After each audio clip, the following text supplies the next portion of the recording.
Hello, everybody. Dave Guerra here, the Walking Leader, author of The Walking Leader. I thank you for stopping by, joining me today in this latest video in Lessons in Leadership. Today's topic is leadership is not. That's today's topic. Leadership is not. And what leadership is not? Well, let's just dive right into it. Leadership is not about going around and doing good things because it's going to make you look good. Say these good things. See, if all you're doing and why you're doing these good deeds, these good things is to make you, well, look good, then you know what? You're 100% absolutely wrong. You're wrong. Don't do that. Just because your mom said, oh, well, go do this. It's going to look good to the neighbors. And you know what? Your mom's wrong too. Your mom's wrong too. If your grandma says that, same thing. Your grandma's wrong.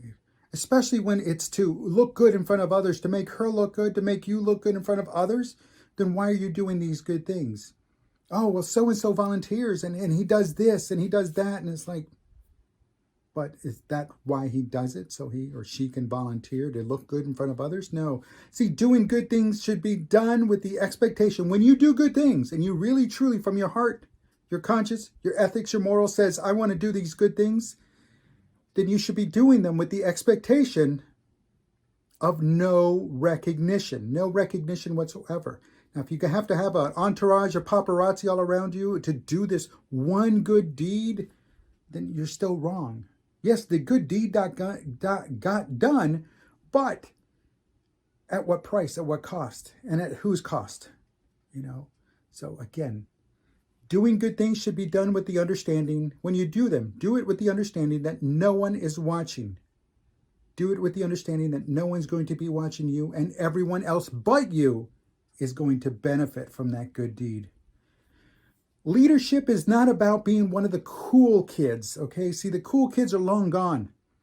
Those cool kids ceased to exist back when you left high school. You left high school. Now, if you're still in high school, then, we can't change that dynamic. The cool kids, they'll always be the cool kids, but you know what? Let them do their own thing. They're going to eventually get a real dose of reality. But if you've left high school and you still believe that there's cool kids from high school that you're now out there, no, you left them alone.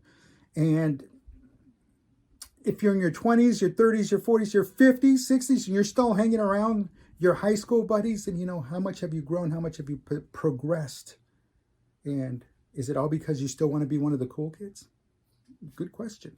So here's a word of warning, here's a little piece of advice. If you have that mindset that you still want to be one of the cool kids and you are over 20 years of age, then these following 3 things are true. 1, you are wrong.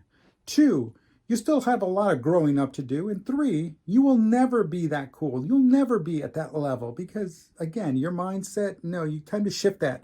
Get rid of that nonsense. Let it go. Leadership is not pretending to be a know-it-all. You are not a know-it-all. You know you're not a know-it-all. And guess what? Everybody else knows it too. See, no one, and I do mean no one, likes a know-it-all. Did you hear that, Bart? No one likes a know-it-all. Caution now, caution. Again, for everybody else. If you are, or you're on your way to becoming one, becoming a know-it-all, then please know that is the fast track to becoming a micromanager. And again, just like a know-it-all, no one likes a micromanager, Bart. Thus, it behooves you to rein it all in, rein all of that in and show a little bit of humility. Be humble enough to admit that you do not know everything. Be humble enough to admit that, hey, I still have a lot to learn. Can you help me? See, being humble is part of making a leader a great leader. So again, be humble. Be humble. It's okay to be humble. It's okay to admit that you don't know everything. Also, as a leader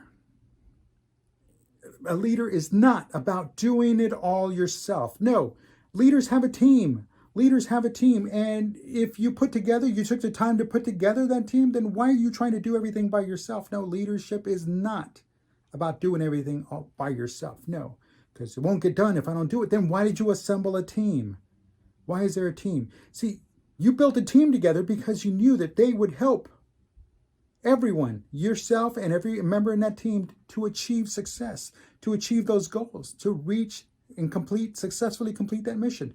So great leaders in that case know how to delegate. And so that everyone contributes to the success of the team, so that everyone gets to the end successfully. Great leaders delegate based on the strong points of the individual team members. For example, where I am weak in an area, I'll bring in somebody on my team that is strong in that area. And we offset each other and we succeed. Where I am strong in an area, I happen to have brought in somebody who is not strong in that area, well, together we offset that. And we make it happen, because at that point we're growing and we're working together to achieve a common goal. And being a leader, that's what it is. You take the team to achieve the common goal. Leadership is not a lot of things, and leadership is a lot of things. These 4 things I talked about right now are just the very tip of the iceberg. Unfortunately, the things that leadership is not, well, those are really easy to slip into and very difficult to get out of. So, however, it is really easy to avoid slipping into the dark side. So you got to learn what they are and recognize them, and recognize when you yourself are slipping, or better yet, you're slipping into that, or better yet, you have a mentor. You turn to someone who can give you that swift kick in the backside to get you back on track.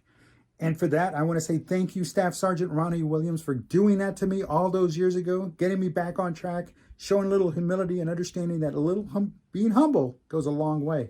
And so thank you again, Staff Sergeant Williams, wherever you are. Greatly appreciated. And speaking of appreciated, I appreciate you making it to the end of the video. I thank you for watching. My name is David Guerra, author of The Walking Leader, Lessons in Leadership series right here on my YouTube channel. And I invite you to hit the like and subscribe. And don't forget to hit the bell there for notifications every time I post. And I also invite you to follow me on my social media channels. And here they all are right here. And of course, the information is down below. And listen, this has been Lessons in Leadership. Until next time, take care.